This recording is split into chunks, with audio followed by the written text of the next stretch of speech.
Video like जरूर कर लीजिए और ऐसे वीडियो लगातार फ्री में पाने के लिए चैनल को तुरंत सब्सक्राइब कर लीजिए और बेल आइकन को जरूर टैप कर लीजिए ताकि आगे भी सारे वीडियो आपको मिलते रहे। यूट्यूब में फॉलो करते हैं तो प्लीज ये वाला फ्री टेलीग्राम चैनल जरूर ज्वाइन कर लीजिएगा। सारे नोटिफिकेशन सारे अपडेट यहीं पे आते हैं, ध्यान रखिए। नमस्कार दोस्तों, बीपीएससी एईडीओ का एक और शानदार फुल लेंथ टेस्ट मैं आपके लिए ले आया हूं। टेस्ट नंबर 10 9 टेस्ट मैं आपको दे चुका हूं। पूरे वीडियोस पड़े हुए हैं, नहीं देखें तो उसको भी देख लीजिए जाके। पेपर में आपके बहुत समय मिल गया, अप्रैल में जाके अब ये पेपर होगा, तो पूरी तैयारी फिर से भी अगर आप करना चाहें तो हमारे नंबर पे कांटेक्ट करके पूरे नोट्स आप प्राप्त कर सकते हैं जितना एग्ज़ाम के लिए ज़रूरी है। पूरी स्मार्ट वीडियो क्लासेस आपको मिल जाएंगी स्मार्ट बोर्ड पे, उसमें टेस्ट की प्रैक्टिस करवाएंगे और क्विज़ की प्रैक्टिस करवा देंगे आपको, है ना, जितना एग्ज़ाम के लिए ज़रूरी है। तो देर किस बात की, नंबर पे आप जो चाहें ले सकते हैं, पूरी तैयारी के लिए गाइडेंस ले सकते हैं। सबसे पहले आज कह रहा है 0 आवर क्या होता है भाई। इंडियन पार्लियामेंट में शून्यकाल क्या होता है? वह समय जब सदन में पूर्व निर्धारित चर्चा होती है, यानी प्री शेड्यूल्ड डिस्कशन होता है। प्रधानमंत्री के संबोधन प्रस्तुत करने का समय, या वह अवधि जिसमें सदस्य तात्कालिक एवं जनहित से जुड़े मुद्दे उठाते हैं, यानी the period in which member raise issue of immediate and public interest, या सदस्यों के विश्राम हेतु निर्धारित समय। तो क्या होता है शून्यकाल भाई? तो देखो, 0 आवर या शून्यकाल का मतलब समझ लो। देखो, जब प्रश्नकाल खत्म होता है, कभी कभी ऐसे भी पूछ सकता है कि 0 आवर किसके बाद शुरू होता है, तो प्रश्नकाल यानी क्वेश्चन आवर जब खत्म होता है उसके बाद शुरू होता है 0 आवर, शून्यकाल। इसमें क्या है, जो भी तात्कालिक और जनहित के मुद्दे हैं उसको बिना किसी सूचना के आप उठा सकते हैं, है ना। उसके लिए कोई सूचना देने की आवश्यकता नहीं पड़ती है, याद रखिएगा इसको। तो इसलिए इसको 0 आवर भी बोला जाता है। ये क्वेश्चन आवर के बाद शुरू होता है। भारतीय संविधान के किस अनुच्छेद के तहत महात्मा गांधी राष्ट्रीय ग्रामीण गारंटी योजना यानी मनरेगा योजना शुरू करी गई थी? अच्छा, ये काफ़ी न्यूज़ में भी है क्योंकि अब इसको वीबी राम जी कर दिया गया है ना, वीबी राम जी। तो ये पूछा भी जा सकता है। तो इसको किस अनुच्छेद के तहत शुरू करा गया था? तो इसको अनुच्छेद जो है, अगर आपको पता हो तो अनुच्छेद 43 जो है डीपीएसपी का, उसके तहत हमने शुरू करा था। क्योंकि अनुच्छेद 43 कहता है श्रमिकों के लिए जीविका मजदूरी सुनिश्चित करने की आवश्यकता है ना, जो भी लेबर है उनके लिए जीविका सुनिश्चित करना, ये जो है हमें आर्टिकल 43 में दिया हुआ है। इसलिए हमने 2005 में इस अधिनियम को पारित किया और 2006 से इसको लागू करा, है ना। और 2008 से पूरे देश में लागू हो गया था ये। 100 दिन की गारंटीड वर्क इसमें मिलता था। फिर कह रहे हैं निम्नलिखित में से कौन सी हड्डी मानव मस्तिष्क में नहीं पाई जाती है? Which of the following bone is not found in the human brain? Maxilla, temporal, frontal या पेरिएटल? कौन सी जो बोन है वो ह्यूमन ब्रेन में नहीं पाई जाएगी? तो आप देखेंगे जो मैक्सिला है, मैक्सिला है ना, ऊपरी जबड़ा होता है ये ना, एक चेहरे की हड्डी है, ये फेस की हड्डी है, आप कह सकते हो फेशियल बोन है, फेशियल बोन है। अपर जॉ जो है, अपर जॉ, मैक्सिला वो होती है, ठीक है। तो ये नहीं पाई जाती है, बाकी ये सभी मानव मस्तिष्क में पाई जाएंगी, मैक्सिला नहीं पाई जाएगी। क्वेश्चन नंबर 4 पे आ जाते हैं। इसमें आपको बताना है कौन सा कथन सही होगा। केंद्रीय बजट 2025-26 में हुई घोषणा के अनुसार प्रधानमंत्री मोदी ने 15 सितंबर 2025 को बिहार के भागलपुर में राष्ट्रीय मखाना बोर्ड का उद्घाटन किया है। और मिथिला मखाना को अगस्त 2022 में भारत सरकार ने जीआई टैग भी दिया था 2022 में। तो यहाँ कौन सा सही हो जाएगा आपका? तो आप देखेंगे यहाँ पे दोनों स्टेटमेंट बिल्कुल आपको करेक्ट देखने को मिलेंगी। चलिए आगे क्वेश्चन नंबर 5 देख लेते हैं। इसमें भी आपको सही बताना है कौन सा सही होगा। उष्णकटिबंधीय चक्रवातों की जो उत्पत्ति है उत्तर और दक्षिणी गोलार्धों में 8 डिग्री से 15 डिग्री अक्षांश के मध्य होती है। यानी जो ट्रॉपिकल साइक्लोन है वो ऑरिजिनेट होते हैं बिटवीन 8 to 15 डिग्री लैटिट्यूड, है ना, चाहे वो नॉर्थ हो या साउथ। उत्तरी गोलार्ध में इनकी दिशा दक्षिणावर्त और दक्षिणी गोलार्ध में वामावर्त, यानी नदर्न हेमिस्फीयर में इनकी डायरेक्शन क्लॉकवाइज और सदर्न हेमिस्फीयर में एंटी क्लॉकवाइज रहती है। तो कौन सा यहाँ पे जो है सही हो जाएगा? तो यहाँ आप देखेंगे पहला तो ठीक है, नदर्न हेमिस्फीयर में जो इसकी डायरेक्शन है नदर्न हेमिस्फीयर में वो एंटी क्लॉकवाइज रहती है कोरियोलिस फोर्स की वजह से, है ना। कैसी रहती है?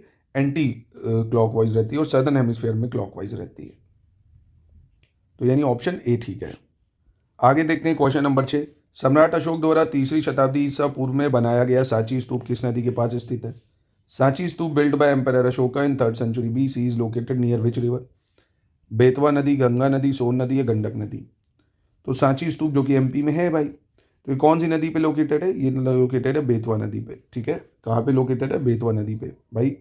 एमपी के रायसेना जिले में भोपाल के पास ही लगता है ये, तो याद रखना इसको। कह रहा है निम्नलिखित में से कौन सा जीव पोरीफेरा संघ से संबंधित नहीं है? Which of the following organism does not belong to phylum Porifera? Spongilla या एस्कोनोइडस या हाइड्रोजोआ या आपका साइकोनोइड्स? तो कौन है जो पोरीफेरा संघ से संबंधित नहीं होगा? तो ये जो हाइड्रोजोआ है, ये हाइड्रोजोआ जो है एक तरह से आप कह सकते हो निडेरिया संघ का वर्ग है। किसका है? निडेरिया कह सकते हो। इंग्लिश में इसको लिखते हैं, सी साइलेंट रहता है, निडेरिया, है ना। तो ये उस संघ का है। फिर कह रहा है वल्लभी, जिसे वल्लभीपुर के नाम से भी जाना जाता, किस राजवंश की राजधानी थी? जो वल्लभी है वो किसकी राजधानी थी? गुप्त, चालुक्य, मैत्रक या मौर्य वंश की? तो वल्लभी किसकी राजधानी थी भाई? वल्लभी जो है ये राजधानी थी मैत्रक वंश की। किसकी? मैत्रक वंश की राजधानी थी। ठीक है, याद रखिएगा इसको। फिर इसके बाद अगला कह रहा है which disease is cause by Yersinia pestis bacteria. Yersinia pestis bacteria से कौन सा रोग होता है भाई? आंत ज्वर, काली खांसी, प्लेग या सिफिलिस? तो यर्सीनिया पेस्टिस बैक्टीरिया से कौन सा रोग होता है? प्लेग रोग हो जाता है। कौन सा रोग हो जाता है? प्लेग रोग हो जाता है। ठीक है। और एक पहली चीज़ ये कम्युनिकेबल डिसीज़ कह सकते हो, है ना, यानी इन्फेक्शियस कह सकते हो, संक्रामक है। इन्फेक्शन काफ़ी तेज़ी से इसका फैलता है और जो जानवर होते हैं आमतौर पर जो दूध देने वाले, उनसे मनुष्यों में ये फैलता है। ठीक है। भारत में काम के बदले भोजन कार्यक्रम कब शुरू किया गया था? In India when was food for work programme launch? Food for work programme कब लॉन्च हुआ? 66 से 67, 70 से 71, 77 से 78 या 93 से 94? तो काम के बदले भोजन इसको शुरू करा 77 से 78 में। ठीक है, 1977 से 78 में। अब बिहार बजट पे बेस्ड सवाल है कि बिहार बजट 2025-26 के अंतर्गत राज्य के किस जिले में कैंसर अस्पताल का निर्माण कराने की घोषणा बिहार राज्य सरकार द्वारा की गई थी? Under the Bihar budget 25-26 in which district of state has Bihar state government announce the construction of cancer hospital? Begusarai, Patna, Madhubani या गया? क्या इसका सही उत्तर हो जाएगा? तो ये घोषणा करी गई है बेगूसराय में, है ना। कहाँ पे करी गई थी? बेगूसराय जिले में। ठीक है। फिर 4 मार्च 2025 को नई दिल्ली में राष्ट्रीय स्वास्थ्य मिशन के मिशन संचालन समूह की 9वीं बैठक के दौरान जारी जानकारी के अनुसार 2019-21 में भारत की कुल प्रजनन दर क्या थी भाई? यानी बात करें अगर फर्टिलिटी रेट क्या था भारत का नेशनल हेल्थ मिशन के अंतर्गत जो है, कुल प्रजनन दर क्या है? 2.1, 2.0, 2.6 या 2.9? तो ये है 2.0, है ना, 2.0 याद रखिएगा। ऑपरेशन फ्लड कार्यक्रम मुख्य रूप से किस उद्देश्य पर केंद्रित था? जो ऑपरेशन फ्लड हमने चलाया वो क्या उद्देश्य था उसका? सिंचाई सुविधाओं में वृद्धि करना, बाढ़ नियंत्रण करना, बाजार को खाद्यान्न से भर देना या दुग्ध उत्पादन में वृद्धि? तो प्राइमरी ऑब्जेक्टिव जो था ऑपरेशन फ्लड का वो था मिल्क प्रोडक्शन को बढ़ाना, दुग्ध उत्पादन में वृद्धि करना। ठीक है। क्वेश्चन 14 देख लेते हैं, इसमें सही की पहचान करनी है। भारत में नए जलोढ़ को खादर तथा पुराने जलोढ़ को भांगर कहा जाता है। लाल मिट्टी का रंग उसमें मौजूद फेरिक ऑक्साइड के कारण लाल होता है। कौन सा यहाँ पे सही हो जाएगा कि भाई इन इंडिया न्यू अलूवियम को खादर कहते हैं, ओल्ड अलूवियम को भांगर कहते हैं, और रेड सॉइल रेड होती है फेरिक ऑक्साइड की प्रेजेंस के कारण। तो यहाँ दोनों स्टेटमेंट ठीक हो जाएंगे। क्वेश्चन नंबर 15 पे आ जाते हैं। कह रहा है संसदीय शासन प्रणाली की विशेषता के रूप में निम्न में से कौन सा संबंध सही माना जाता है? Which of the following relationship is considered correct as a characteristic of parliamentary system of government? न्यायपालिका कार्यपालिका की गतिविधियों की नज़र रखती है, कार्यपालिका न्यायपालिका के निर्णयों को निर्देशित करती है, कार्यपालिका विधायिका को संचालित करती है, या विधायिका कार्यपालिका को जवाबदेही सुनिश्चित करती है? तो देखिए बहुत ही आसान है। Legislature ensure accountability to executive, legislature ensure accountability of executive, मतलब कह सकते हो जो कार्यपालिका की जवाबदेही है वो विधायिका के प्रति रहेगी, क्योंकि कार्यपालिका जो है executive is responsible to legislature, ये आर्टिकल 75 में भी दिया हुआ है ना। तो क्यों? क्योंकि भाई संसद है, संसद विधायिका है, इसी से तो मंत्री निकल के आए हैं। विधायिका कार्यपालिका का मतलब क्या हुआ? जो मिनिस्ट्रीज हो गई, ठीक है, तो वो उनकी जवाबदेही होती है कि नहीं होती है भाई? तो ये चीज़ हो गई। युवा कार्यक्रम एवं खेल मंत्रालय द्वारा 18 से 20 जुलाई 2025 तक युवा शिखर सम्मेलन कहाँ आयोजित किया गया है?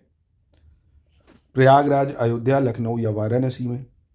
तो इसको वाराणसी में करा गया है। ठीक है। अशोक के शिलालेखों में प्रयुक्त ब्राह्मी लिपि का पहली बार उल्लेख किसने किया था? जो सबसे पहले ब्राह्मी स्क्रिप्ट यूज हुई थी अशोक इंस्क्रिप्शन में, किसने मेंशन करी? अलेक्जेंडर कनिंगम ने, जेम्स प्रिंसेप ने, मैक्स मूलर ने या मॉर्टिमर व्हीलर? तो अशोक की ब्राह्मी स्क्रिप्ट को सबसे पहले पढ़ा जेम्स प्रिंसेप ही ने था। ठीक है। हाल ही में भारत के पहले इलेक्ट्रिक मोटर चालित सेमी क्रायोजेनिक रॉकेट इंजन का सफल परीक्षण किसके द्वारा किया गया है? Who has recently successfully tested India's first electric motor driven semi cryogenic rocket engine, Agnikul Cosmos, Skyroot Aerospace, Pixxel या ध्रुव स्पेस। तो ये सक्सेसफुली टेस्ट करा गया है अग्निकुल कॉस्मोस के द्वारा, ठीक है, अग्निकुल कॉस्मोस के द्वारा। क्वेश्चन नंबर 19 पे आ जाते हैं। निम्नलिखित ग्रंथों को उनकी रचना के क्रोनोलॉजी में लगाना है।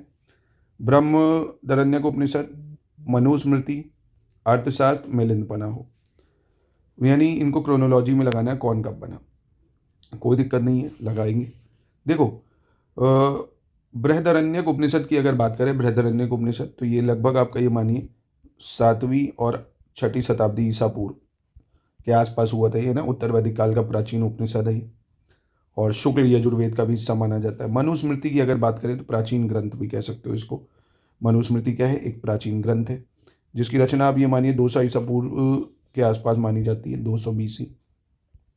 अर्थशास्त्र तो कौटिल्य की थी भाई, पता होगा है ना, चंद्रगुप्त मौर्य के समय कौटिल्य की थी अर्थशास्त्र, जो 4वीं शताब्दी ईसा पूर्व लगभग कह सकते हो भाई। अशोक का कार्यकाल जो था है ना, 4वीं शताब्दी ईसा पूर्व। मिलिंद हो जो है, इसमें बौद्ध ग्रंथ के बारे में जो बुद्ध भिक्षु नौगसेन और मिनिंदर उनके बीच की बातचीत को दर्शाया गया है। लगभग 100 BC के पूर्व ये रचना मानी जाती है। तो यहाँ पे क्रोनोलॉजी अगर आप देखेंगे तो 1324 हो जाएगी, ठीक है। चलिए अगला देख लेते हैं। भारत ने अपने अद्यतन राष्ट्रीय स्तर पर निर्धारित योगदान में 2030 तक 2005 के स्तर की तुलना में जीडीपी की उत्सर्जन तीव्रता में कितनी कमी का लक्ष्य रखा है, यानी how much reduction in emission intensity of GDP by 2030 compare to 2005 level has India set in its updated nationally determined contribution. तो कितना इन्होंने रखा है भाई लक्ष्य अपना, 40%, 45%, 50 या 55%। तो ये लक्ष्य रखा है 45%, ठीक है। चलिए क्वेश्चन नंबर 21 देख लेते हैं। भारतीय संविधान के किस अनुच्छेद में कहा गया है कि राज्य को भारत के सभी नागरिकों के लिए एक समान नागरिक संहिता स्थापित करने की दिशा में काम करना चाहिए? Which article of Indian constitution state that state should work toward establishing a uniform civil code for all citizen of India. तो राज्य को सभी नागरिकों के लिए एक समान नागरिक संहिता स्थापित करने के लिए दिशा में काम करना चाहिए। कौन सा अनुच्छेद कहता है? बहुत ही important, article 44 uniform civil code. बहुत ही महत्वपूर्ण आर्टिकल है, पता भी होगा बहुत लोगों को। अब ये दिन है और ये संयुक्त राष्ट्र दिवस है। कौन सा दिन किस दिन मनाते हैं हम लोग, ये आपको बताना होगा। 3 मार्च, 7 अप्रैल, 3 मई और 20 जून। तो किस दिन क्या मनाया जाता है? जैसे 3 मार्च को हम लोग क्या मनाते हैं भाई? 3 मार्च को मनाया जाता है आपका विश्व वन्यजीव दिवस। क्या मनाते हैं? विश्व वन्यजीव दिवस मनाते हैं। 7 अप्रैल को विश्व स्वास्थ्य दिवस, 3 मई विश्व प्रेस स्वतंत्रता दिवस, 20 जून विश्व शरणार्थी दिवस या वर्ल्ड रिफ्यूजी डे। यानी 1 2 3 4 सही मैच कर रहा है, ठीक है। ब्रिटिश भारत में दास प्रथा को अवैध घोषित करने के लिए भारतीय दासता अधिनियम किस वर्ष पारित किया गया था भाई? In which year was Indian slavery act pass out outlawing slavery in British India. तो दास प्रथा को अवैध घोषित करने के लिए दासता अधिनियम को लाया गया कब भाई? 1843 में। कब लाया गया? 1843 में, ठीक है। लॉर्ड एलन ब्रो जो उस टाइम गवर्नर जनरल थे, उन्हीं के टेन्योर में दास प्रथा को खत्म करा गया था। इनमें से कौन सी नदी गोदावरी नदी की सहायक नदी है? गोदावरी की सहायक भीमा, न्याल, बनास या मंजरा? आसान है, गोदावरी की सहायक नदी कौन हो जाएगी भाई? तो आप देखेंगे, देखो मंजरा हो गई आपकी, है ना। मंजरा जो है ये क्या है? गोदावरी की सहायक नदियां हैं, या मंजरा है, पेन गंगा, वेन गंगा, वरदा, प्रणहिता, ये सभी, ठीक है। भीमा भी काफ़ी इंपॉर्टेंट है, ये कृष्णा की सहायक नदी है, कृष्णा रिवर की सहायक नदी में आती है। नोयाल की बात करें, कावेरी की सहायक नदी में आ जाती है नोयाल। और बनास चंबल की सहायक नदी है ना, बनास क्या है? चंबल की सहायक नदी है। चलिए अगला देख लेते हैं। ये योजनाएं हैं और कौन सी योजना कब आई है ये बताना है। जैसे Ayushman Bharat, national skill development mission, MNREGA, प्रधानमंत्री जनधन योजना। तो आयुष्मान भारत मिशन सबसे पहले अगर इसकी बात करें तो ये तो अभी हाल ही में शुरू हुआ है 2018 में। राष्ट्रीय कौशल विकास मिशन की बात करें 2015 में, मनरेगा 2006 में, प्रधानमंत्री जनधन योजना 2014 में। ऑप्शन ए सही हो जाएगा, ठीक है। चलिए अगला देखते हैं। G20 के बारे में कह रहा है, कौन सा कथन सही नहीं है? G20 की स्थापना 1999 में हुई थी। भारत ने इसकी जो है अध्यक्षता करी 2023 में। और G20 की अध्यक्षता सदस्य देशों के बीच हर वर्ष जो है घूमती रहती है रोटेशन पीरियड में, और चिली G20 का सदस्य है।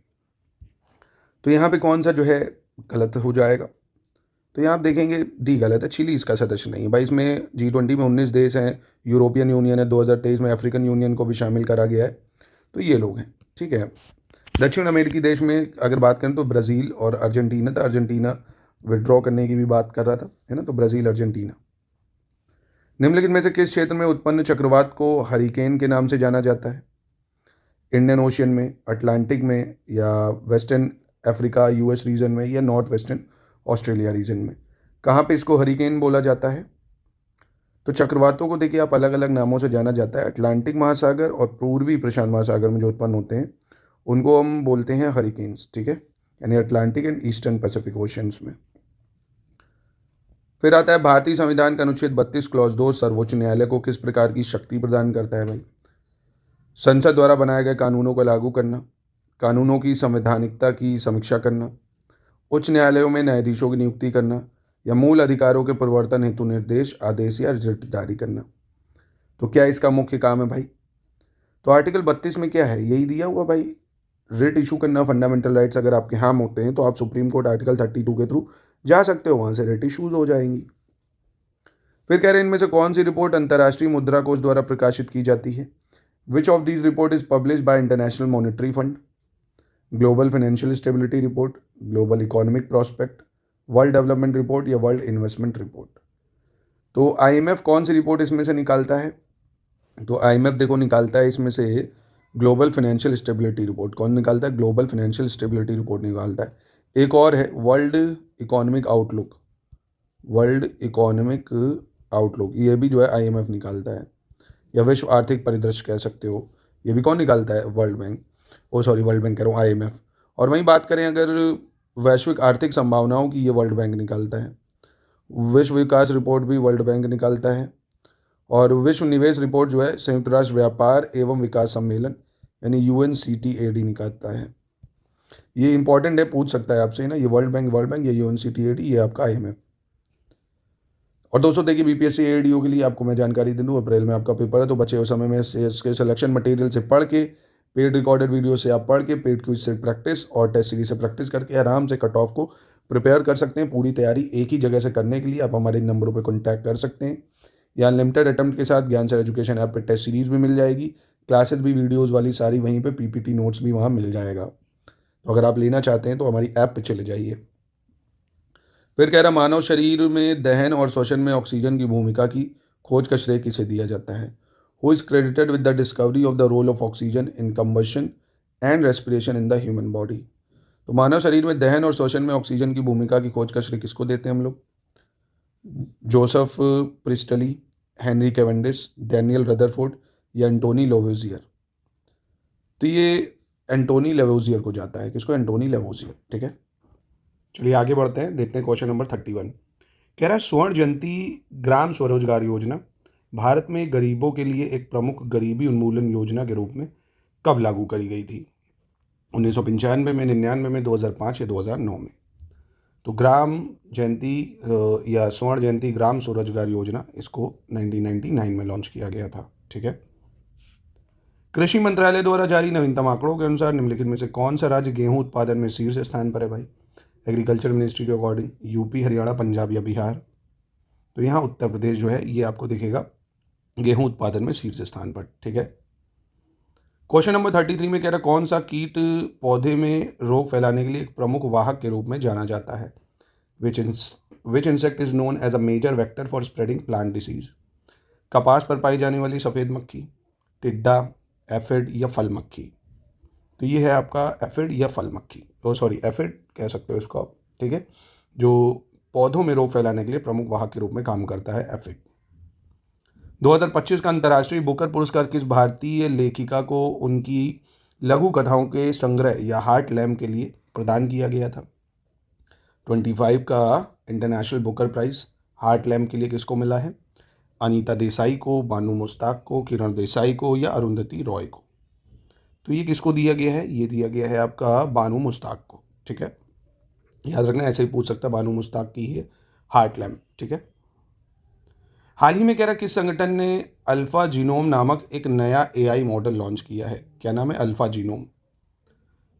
Google, DeepMind, Microsoft, Amazon या फेसबुक? तो गूगल डिप माइंड ये लॉन्च करा है किसने, मतलब गूगल डिप माइंड है ये, जो अल्फा जीनोम तकनीक पे लॉन्च किया गया है, ठीक है, गूगल डिप माइंड। कौन सा कथन इसमें कह रहा है सही नहीं है 36 में? हीलियम का परमाणु सबसे छोटा होता है और सीजियम का परमाणु सबसे बड़ा है। जॉन डाल्टन को आधुनिक परमाणु सिद्धांत का जनक माना जाता है और एक न्यूट्रॉन का जो द्रव्यमान है 1.675 इंटू 10⁻11 किलोग्राम है। तो कौन सा यहाँ सही नहीं है? तो आप कहेंगे सर एक न्यूट्रॉन का जो द्रव्यमान है वो ठीक है, पर 1.67 इंटू 10⁻27 होता है, काफ़ी छोटा होता है। 37 में आते हैं तो यहाँ पे कह रहा है भारतीय प्रतिभूति और विनिमय बोर्ड यानी सेबी की बात कर रहा है, security and exchange board of India. इसके लिए कौन सा कथन सही नहीं होगा? इसका हेडक्वार्टर कह रहा मुंबई में है और मधाबी पुरी बूची इसकी वर्तमान अध्यक्ष। कौन? मधाबी पुरी बूच। तो यहाँ पे कौन सा जो है आपका गलत हो जाए? देखिए सेबी जो है इसकी स्थापना 1988 में हुई, पर 1992 में से एक वैधानिक जो निकाय है उसका दर्जा मिला, यानी स्टैट्यूटरी बॉडी का दर्जा मिला, बना था 1988 को। और इसका जो हेडक्वार्टर है मुंबई में है और इसके प्रेजेंट में जो अध्यक्ष है वो कौन है? तुहिन कांत पांडे। कौन है? तुहिन कांत पांडे। तुहिन कांता पांडे, ठीक है, ये इसके प्रेजेंट टाइम में अध्यक्ष है। फिर कह रहा महाकाव्य रामायण में तुंगभद्रा नदी को किस नाम से जाना जाता है? By what name was the Tungabhadra river known in the epic Ramayana? तो रामायण में तुंगभद्रा नदी को किस नाम से जानते थे? अश्किनी, वितत्सा, पंपा या नन ऑफ दीस? तो इसका आंसर सही हो जाएगा आपका पंपा, है ना। तुंगभद्रा को किस नाम से जानते थे? पंपा नाम से जानते थे, ठीक है। आपके लिए एक और सवाल है कि अश्किनी जो है ये कौन सी नदी है, वितत्सा कौन सी है ना, जो पुराण में बोला जाता था इसको, ये आपको पता होगा। कमेंट बॉक्स में इसका उत्तर आप दे सकते हैं। क्वेश्चन 39 में कह रहा है कौन सा कथन यहाँ पे गलत है? पुरातात्विक स्थल चिरांद के संदर्भ में, यह बिहार के सारण जिले में गंगा नदी के दक्षिण तट पर स्थित है।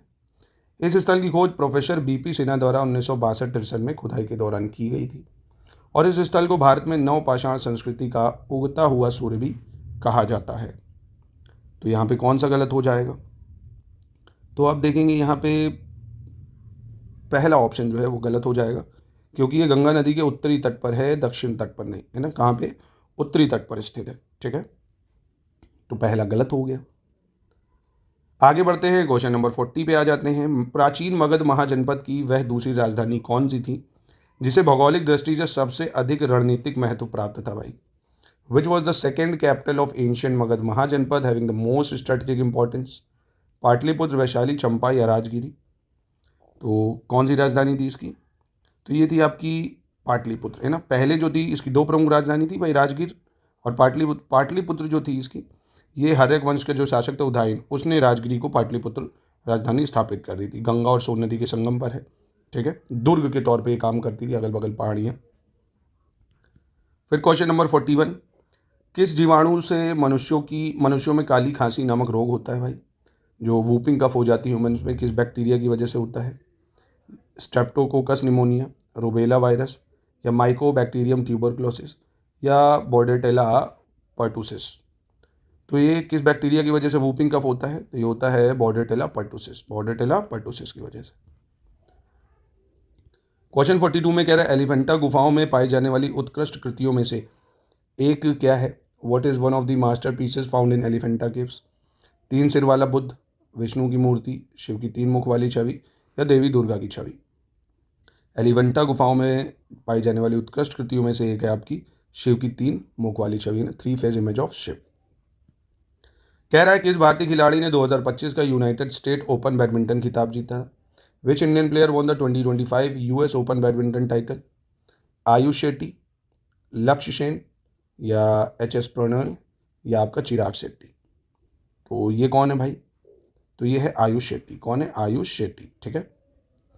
44 कह रहा है भारतीय संविधान का जो अनुच्छेद 165 है इसके अनुसार राज्य के महाधिवक्ता की भूमिका निम्नलिखित में से क्या है? According to article 165 of Indian constitution which of the following is the role of advocate general of state?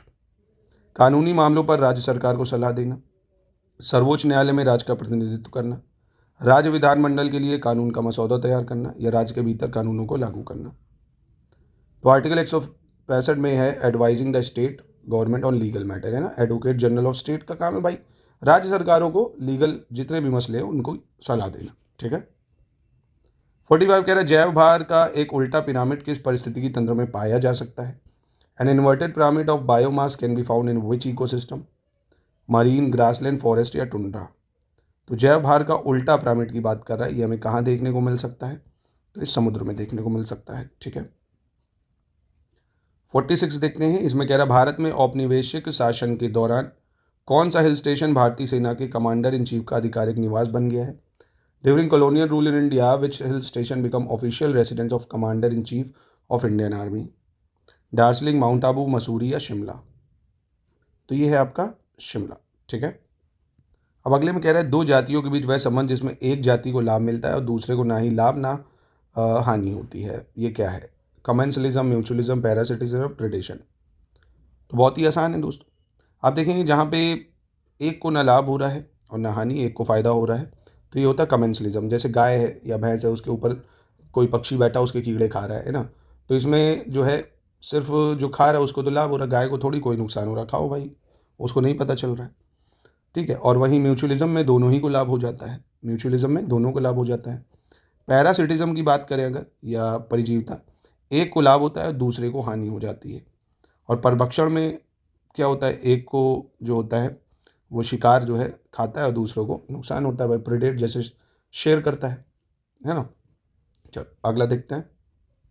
कह रहे हैं एसिटाइल सैलिसिक अम्ल क्या कहा जाता है?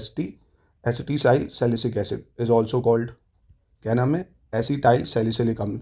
इसको क्या कहते हैं भाई? तो इसको हम बोलते हैं आपका एस्प्रीन, इसका कॉमन नाम है एस्प्रीन। ठीक है, निसार का पूर्ण रूप क्या है? निसार का फुल फॉर्म क्या है भाई? तो इसका फुल फॉर्म क्या है? NASA ISRO synthetic aperture radar, NASA ISRO synthetic aperture radar. ठीक है, फुल फॉर्म इसका याद रखना, न्यूज़ में है, पूछा जा सकता है। कह रहे 2024-25 में नीति आयोग की रिपोर्ट के अनुसार किस क्षेत्र ने सकल मूल्य वर्धन यानी ग्रॉस वैल्यू एडेड में लगभग 55% का सर्वाधिक योगदान दिया है? As per NITI Aayog report in 24-25 which sector contributed the most to GVA at around 55%? Primary, secondary या सर्विस सेक्टर? तो आप देखेंगे सर्विस सेक्टर ने सबसे ज़्यादा योगदान दिया 55% का, जबकि प्राइमरी सेक्टर की बात करें तो ये काफ़ी कम हुआ है और सेकेंडरी सेक्टर लगभग 29%। ठीक है, 1926 में गठित अखिल भारतीय दलित वर्ग संघ के प्रथम निर्वाचित अध्यक्ष कौन थे? First elected president of all India depressed class association formed in 1926। तो कौन थे इसके अध्यक्ष भाई? अंबेडकर जी, राव बहादुर MC राजन या भास्कर जाधव या जगजीवन राम? तो इसके जो अध्यक्ष थे, ये इसके अध्यक्ष बने थे ये राव बहादुर MC राजन। ठीक है, 1926 में ये बना था। फिर कह रहे हैं इसको क्रोनोलॉजी में लगाना, वर्नाकुलर प्रेस एक्ट है, एल्बर्ट बिल है, डूरंड आयोग है और तिब्बत के लिए यंग हैज़बैंड मिशन है, यंग हैज़बैंड मिशन कह सकते हो।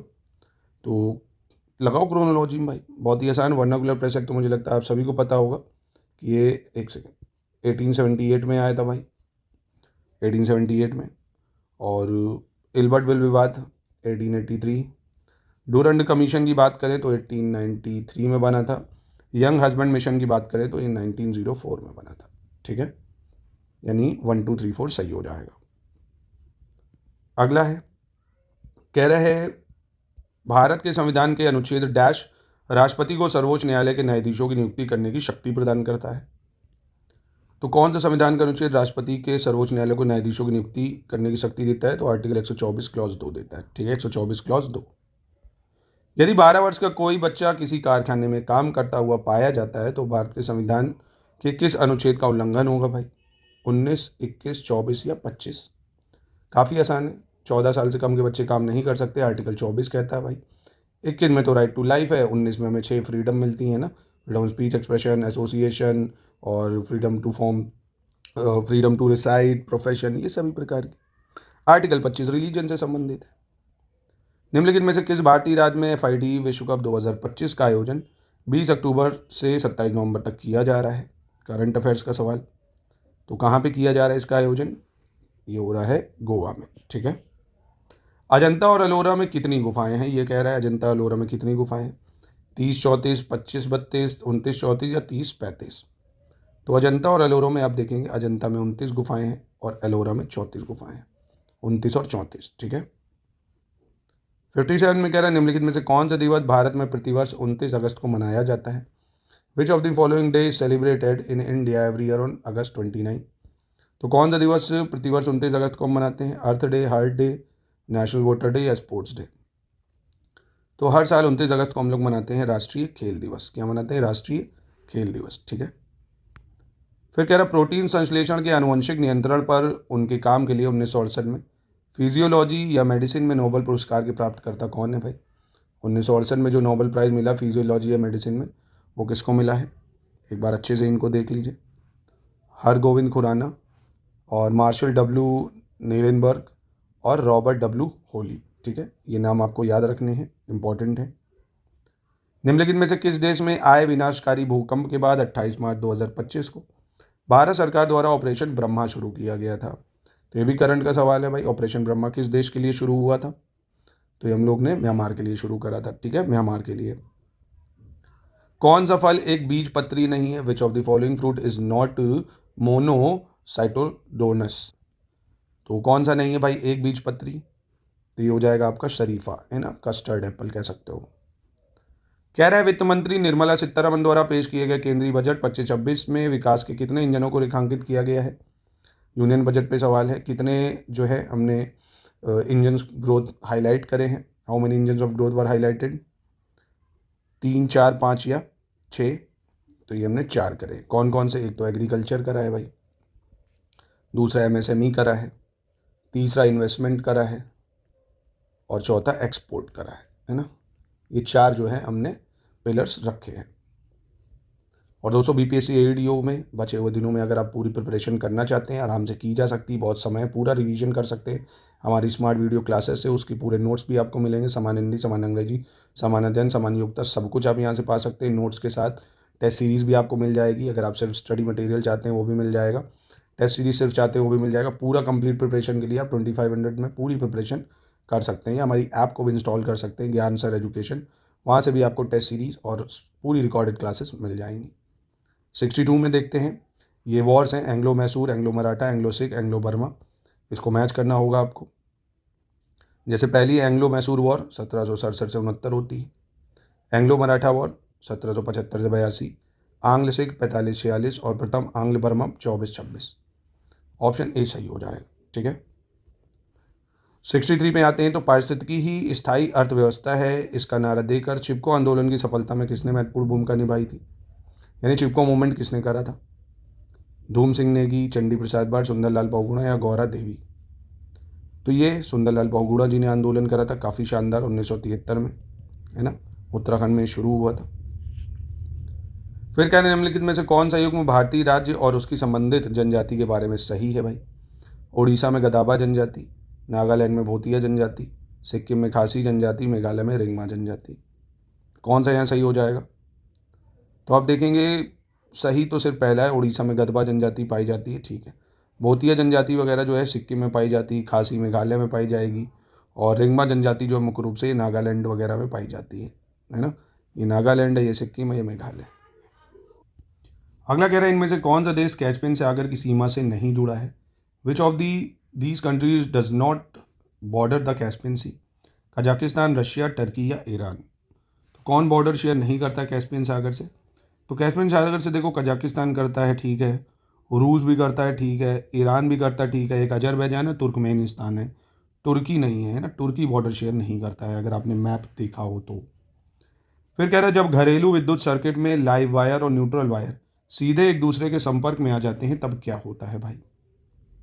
परिपथ में धारा का प्रवाह रुककर पूरा तंत्र निष्क्रिय हो जाता है, दोनों तारों के बीच विभवांतर बढ़ने लगता है, लाइव वायर का वोल्टेज समाप्त होकर शून्य हो जाता है, या कम प्रतिरोध मार्ग बनने से अत्यधिक धारा प्रवाहित होती है और शॉर्ट सर्किट हो जाता है। तो क्या होता है भाई? जब लाइव वायर और न्यूट्रल वायर जो हैं वो डायरेक्ट कॉन्टैक्ट में आते हैं तो फॉर्मेशन होता है लो रेजिस्टेंस का, जिसकी वजह से क्या होता है, एक्सेसिव करंट फ्लो करता है और शॉर्ट सर्किट हो जाता है। ठीक है भाई। प्रतिरोध का मतलब क्या है? प्रतिरोध जो रोध करे, मतलब रोके ज़्यादा करंट को, है ना, जितना चाहिए उतना ही दे, और यहाँ ज़्यादा मिल जाता है तो वो शॉर्ट सर्किट हो जाता है। अगला कह रहा है लक्ष्मी नारायण सुब्रमण्यम को किस क्षेत्र में उनके उत्कृष्ट योगदान के लिए 2025 में पद्म विभूषण से सम्मानित किया गया था? तो विज्ञान, कला, साहित्य या खेल, किसके लिए इनको ये पुरस्कार मिला था?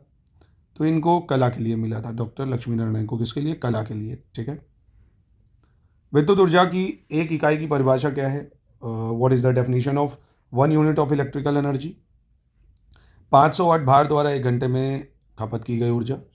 1 वाट लोड द्वारा 1 घंटे में खपत की गई ऊर्जा। 1 किलोवाट भार द्वारा 1 घंटे में खपत की गई ऊर्जा। 2 किलोवाट भार द्वारा 1 घंटे में खपत की गई ऊर्जा। तो 1 यूनिट इलेक्ट्रिकल एनर्जी क्या है भाई?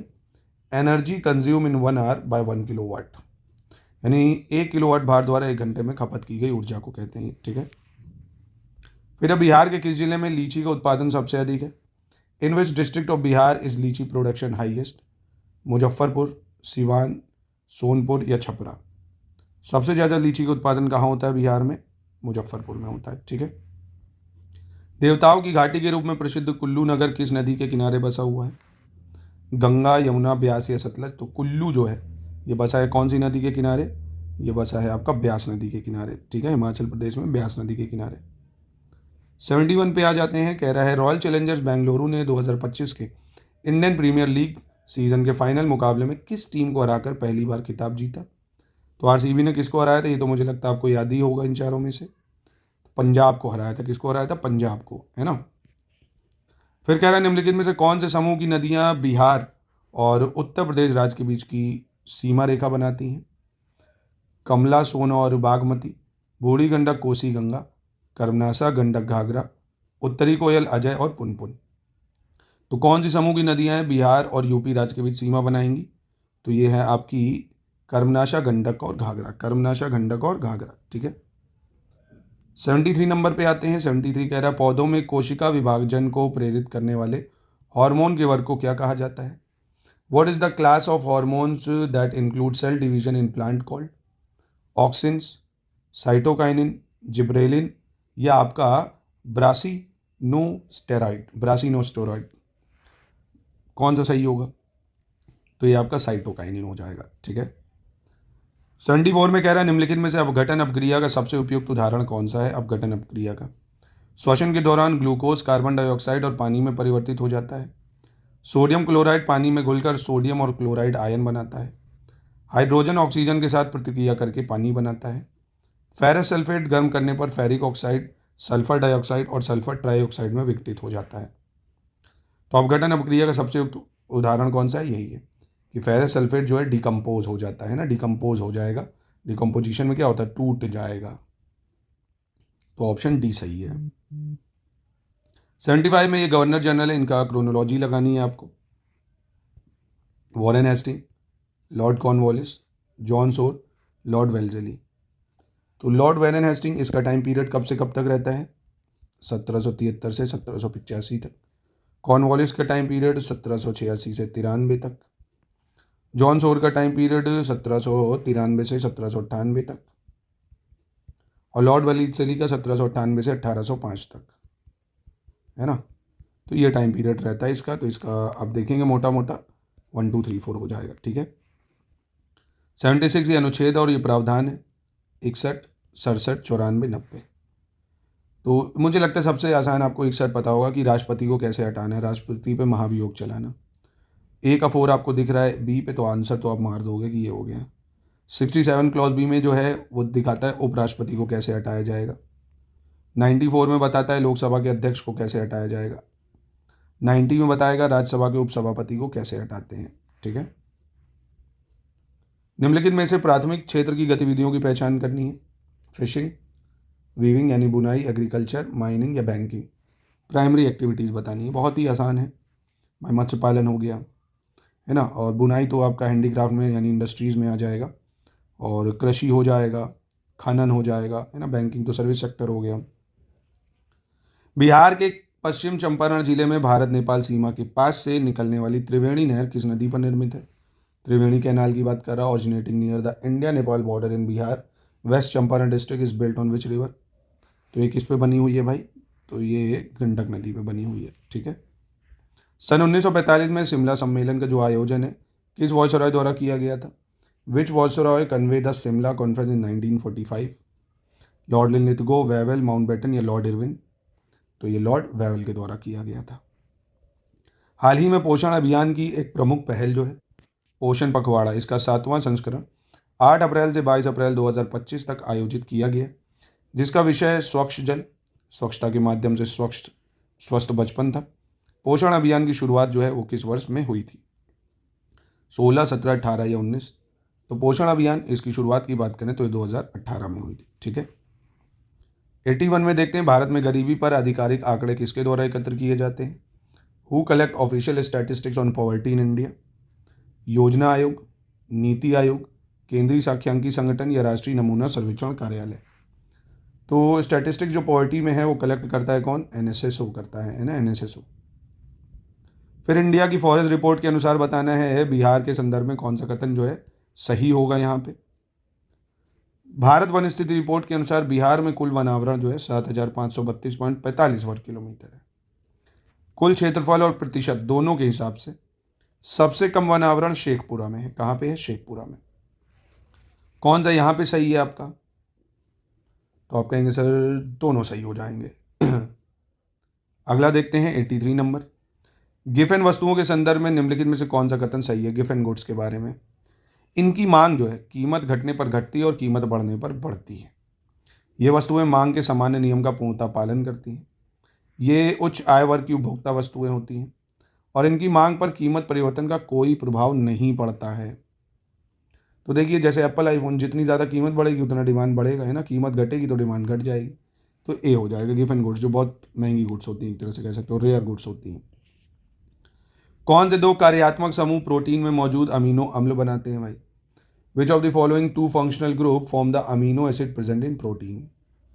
NH2 या OH, COOH CH3, NH2 या COOH या PO4 SH? तो अमीनो अम्ल बनाते हैं कौन भाई? तो ये बनाते हैं आपके अमीनो और कार्बोक्सिल। ठीक है। पौधे की कोशिका भित्ति की मुख्य संरचना किससे बनी होती है? What is the main structure of the plant cell wall? पौधों की कोशिका भित्ति की मुख्य संरचना किससे बनती है? प्रोटीन, सेल्यूलोज, लिपिड या कार्बोहाइड्रेट? तो ये बनती है सेल्यूलोज से। ठीक है, सेल्यूलोज। 86 देख लेते हैं। ये राजवंश और राजधानियां आपको मिलान करना है। चालुक्य, पल्लव, वर्धन या पांड्या? तो चालुक्य राजवंश, इसकी राजधानी मदुरई हो जाएगी। पल्लव राजवंश, इसकी राजधानी बादामी हो जाएगी। वर्धन राजवंश, इसकी राजधानी कन्नौज हो जाएगी। पांड्या राजवंश, इसकी राजधानी कांचीपुर हो जाएगी। यानी ऑप्शन बी हो जाएगा। पश्चिम चंपारण जिले में मुख्य रूप से किस प्रकार की मिट्टी पाई जाती है जिसे स्थानीय रूप से डन मिट्टी कहा जाता है भाई?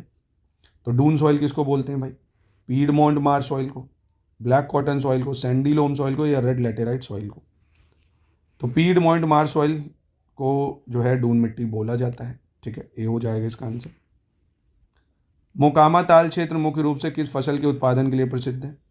The Mokama Taal region is primarily known for the production of which crop? मसूर दाल, गेहूं, चावल या गन्ना? तो मोकामा ताल जो है ये आपके मसूर दाल के लिए फेमस हो जाएगी। ठीक है। पारादीप, हल्दिया, बरौनी और मोतीहारी LPG पाइपलाइन बिहार के कितने जिलों से होकर गुजरती है? पारादीप, हल्दिया, बरौनी और Motihari LPG pipeline passes through how many district of Bihar? तो ये बिहार के कितने जिलों से जाएगी?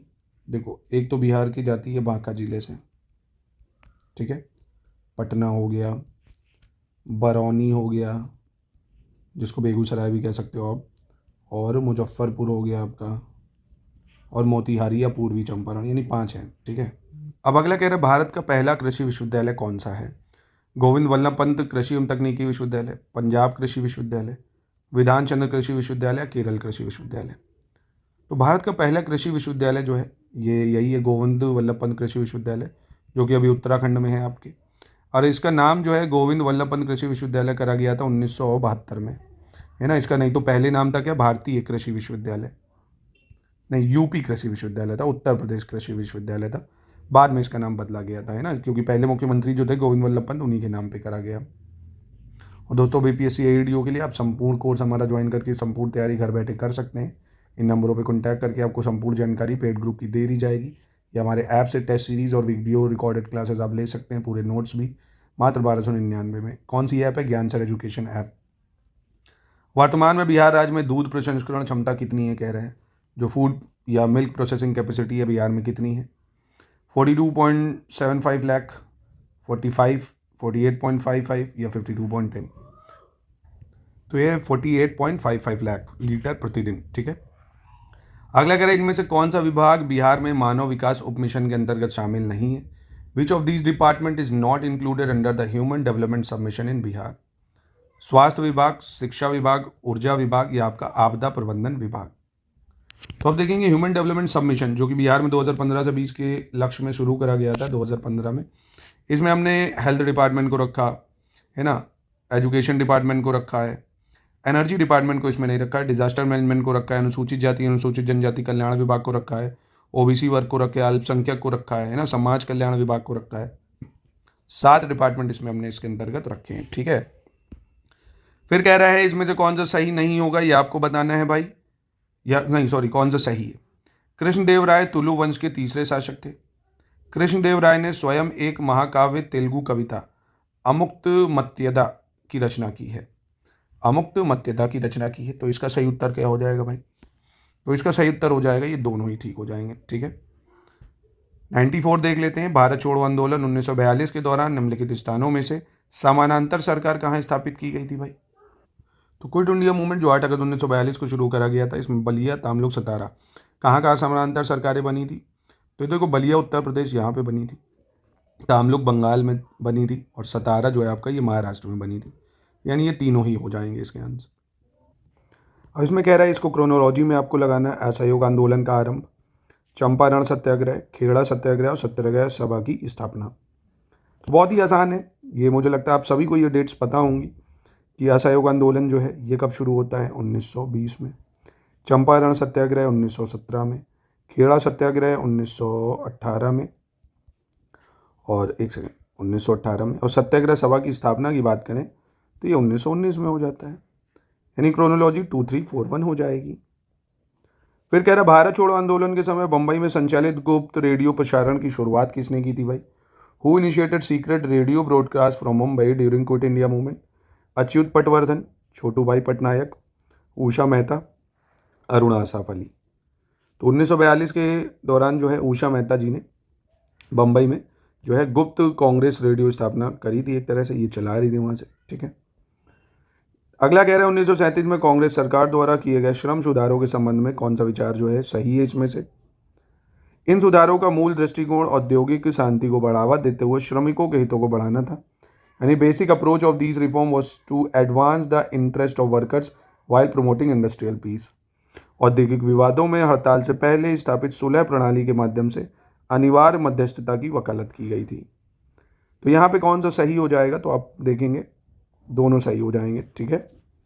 क्वेश्चन नंबर 98 में आ जाते हैं। आंध्र प्रदेश के जो है काकीनाडा में आयोजित 15वीं जूनियर राष्ट्रीय महिला हॉकी चैंपियनशिप का खिताब किसने जीता था भाई?